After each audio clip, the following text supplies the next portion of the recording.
respirou e a gente estava falando sobre as prostaglandinas. Eu resolvi voltar aqui antes da gente começar no sistema geniturinário, porque é interessante que a gente entenda, né, a ação dessa substância, o que são essas substâncias, né, que a gente denomina como prostaglandinas. São hormônios que são derivados de ácidos graxos e do ácido araquidônico. Bom, são produzidos por diversos tecidos e geralmente agem próximo aos seus sítios de secreção. Elas exercem importante papel na regulação da contração do músculo liso e na resposta inflamatória, como eu tinha dito. As prostaglandinas também são associadas ao aumento da sensibilidade nas terminações nervosas para a dor. Gente, é muito importante, depois eu vou pedir para a Rafa explicar fisiologicamente certinho, para que vocês entendam com mais detalhes, principalmente a cascata da inflamação. O que é isso? Eu tenho um estímulo lesivo, primeiramente aqui representado por um raiozinho, atingindo a membrana celular. Isso faz com que seja liberada a fosfolipase 2, que é uma enzima que, quando ativada, né, por um estímulo lesivo, libera o ácido araquidônico na membrana celular pelo citoplasma. Então eu tomei uma pancada, um trauma, isso automaticamente estimula, né, a fosfolipase A2, a produção de ácido araquidônico. Esse ácido araquidônico vai estar objetivando estimular a produção de alguns mediadores inflamatórios, mas para que isso aconteça, a gente precisa da ciclogenase, que é a COX-1 e a COX-2, que são enzimas que vão transformar o ácido araquidônico nesses mediadores inflamatórios, em células que vão estar atingindo sítios específicos em relação a todo o processo de inflamação. Então, esse ácido araquidônico, através da reação enzimática, né, COX-1 e COX-2, ele é transformado em prostaciclina, prostaglandina e tromboxano, que são 3 mediadores inflamatórios. O que é isso? A prostaciclina vai trabalhar, vai estar atuando na vasodilatação e na inibição da agregação plaquetária. As prostaglandinas vão estar atuando na sensibilidade exagerada à dor, febre, vasodilatação, inibição da agregação plaquetária, que no caso é a coagulação, inibição da secreção de ácido gástrico, aumento da secreção gástrica de muco. E o tromboxano, agregação plaquetária e vasoconstrição. Vejam vocês que esses mediadores inflamatórios são células específicas que vão estar atuando nesses sítios relacionados a essas questões, a essas respostas fisiológicas no qual foi descrito. Então aqui eu tenho representado na figura, por exemplo, o ácido araquidônico, né? A ação dessa enzima, a COX-1 e a COX-2, que vai transformar esse ácido araquidônico, por exemplo, em prostaglandinas, na COX-1. Essa prostaglandinas vai atuar na proteção da mucosa gástrica, na homeostasia, né, e atuando também no estímulo no próprio rim. E assim como nessa reação enzimática do lado direito, essas prostaglandinas vão estar atuando diretamente no controle homeostático, dor, febre e inflamação. Então é importante que a gente entenda bem esse processo. Vejam vocês que quando eu falo de sistema endócrino, a gente fala de uma infinidade de reações bioquímicas, uma infinidade de funções glandulares, de estímulos, né, e dependências de substratos, vamos entender, produzidos em uma glândula que precisam ser liberados na corrente sanguínea para que outra glândula também desempenhe seu papel. Nós vamos fechar o sistema endócrino aqui, para que dê tempo, né? Muita coisa. E eu vou estar abrindo outra janela aqui, que é o sistema geniturinário. Já está na tela.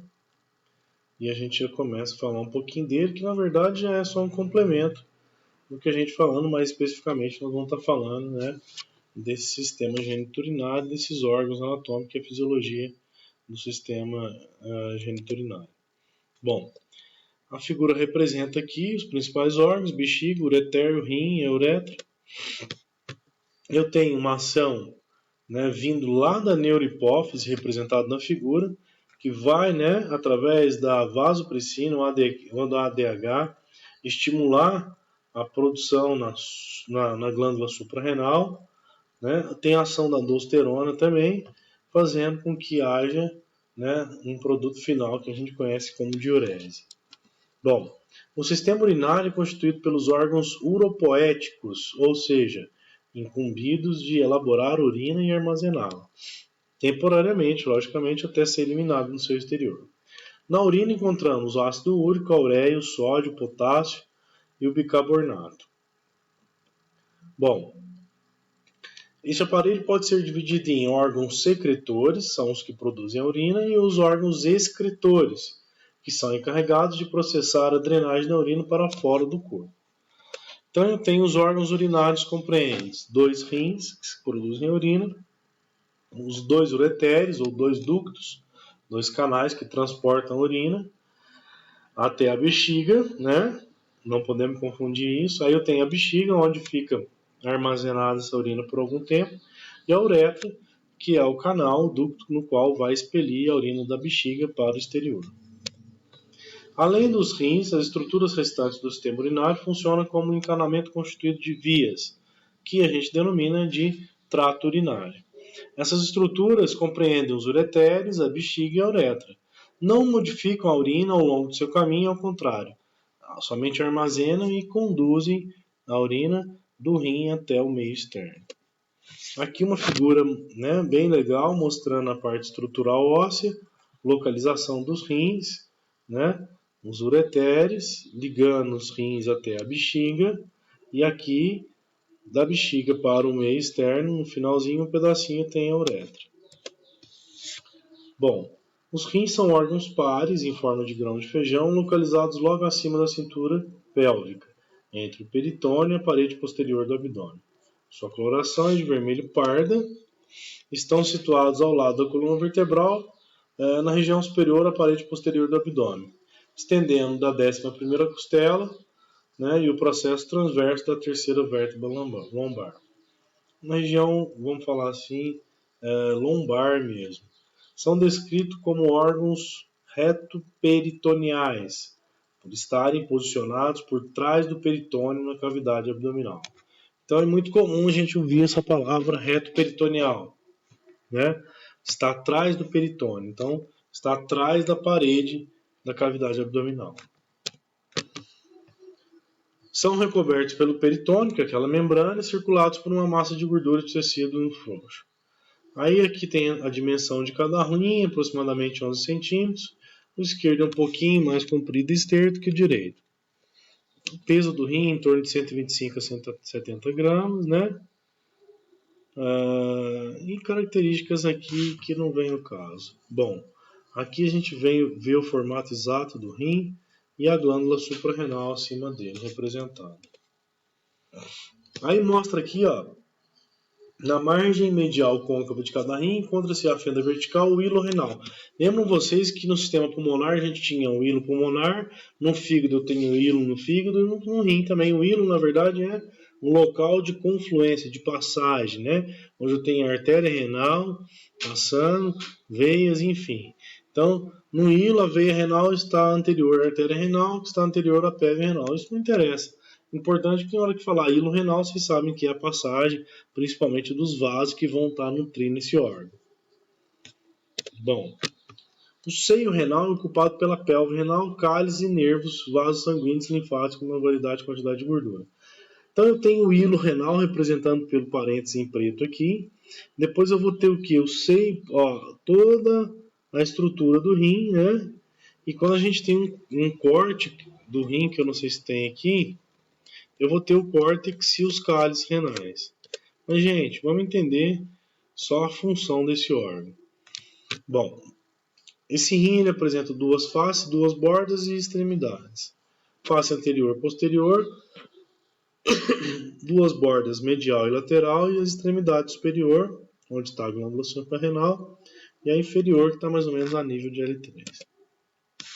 Aqui está mostrando também, ó, né, margem medial, ureter, a pelve renal, ó. Quando a gente fala de pelve renal, é o início do ureter, onde está saindo, né, no começo do ureter, e os cálices renais estão bem no meio do rim. A configuração interna do rim. No corte frontal, através do rim, são reveladas duas regiões distintas.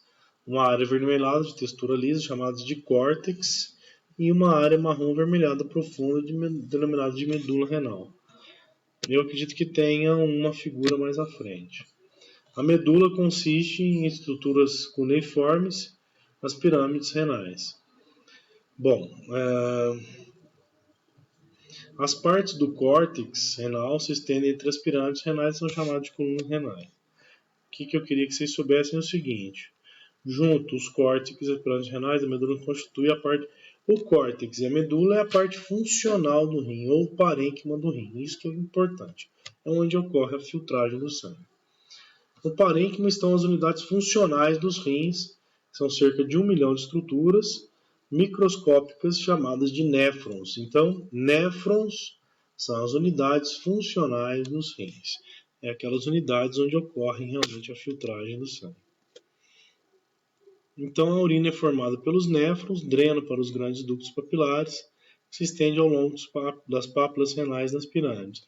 Quer dizer, aqui está uma figura, né, real de um rim humano, onde eu tenho, por exemplo, aqui o córtex, onde está a pinça, e a medula renal. Então, a urina, o sangue é filtrado nessa região e é drenado para o centro, para a medula, para que seja, né, encaminhado para o ureter. Os ductos drenam nas estruturas chamadas de cálice renais menor e maior. Isso são só denominações, gente. Agora, isso aqui é importante. Do cálice renal maior, a urina é drenada para a grande cavidade chamada de pelve renal. O que é a pelve renal? É o início da onde é formada a uretra. Então, é como se fosse o ralinho ali para onde vai cair o xixi. E depois para fora do rim, no caso, através do ureter, né, que vai conduzir essa urina até a bexiga. Aqui tem uma figura mais interessante, apesar da nomenclatura não estar muito boa, mas mostrando aqui a região do hilo renal, né, o córtex, os cálices, e as veias, artérias, enfim. E aqui, ó, a pelve renal é essa regiãozinha onde estou com o cursor do mouse, que vai formar o ureter. Pelve renal.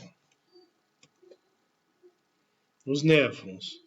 A gente já sabe que néfron é uma unidade morfofuncional, ou unidade produtora de urina no rim. Isso é importante vocês saberem. Cada rim contém cerca de 1 milhão de néfrons, e em relação à morfologia eu não vejo importância. O néfron é formado por dois componentes principais, o corpúsculo renal, que é a cápsula glomerular, e o glomérulo, rede de capilares sanguíneos dentro da cápsula glomerular. Então, eu tenho um corpúsculo e eu tenho o túbulo renal, túbulo contorcido proximal, a alça do néfron, túbulo contorcido distal e o túbulo coletor. Esses dois grandes componentes é que formam cada néfron. Então, aqui eu tenho uma figura detalhada mostrando o que é um néfron, né? Tem colo, etc. Mas, depois vocês dêem uma olhada com calma para ver o tamanho e a complexidade disso. Né? Realmente um filtro. Né? O néfron é um filtro, é a unidade funcional do rim, onde é filtrado o sangue. Aqui a figura está exemplificando esse filtro, com áreas, todo o trajeto, enfim. Então, a função dos rins, né, é o órgão principal do sistema urinário, atuando principalmente na filtragem do sangue, na produção de urina e, logicamente, no controle da pressão arterial e a forma de colocar esse produto que não presta mais para fora, controlando, assim, o equilíbrio, a homeostasia de líquidos no corpo. Então, eu posso listar aqui algumas funções do rim. Ó. Regulação da composição iônica do sangue, manutenção da osmolaridade do sangue, regulação do volume sanguíneo, regulação da pressão arterial, regulação do pH do sangue, liberação de hormônios, regulação do nível de glicose no sangue, excreção de resíduos e substâncias estranhas. Todas essas funções atribuídas aos rins. No próximo vídeo a gente dá sequência.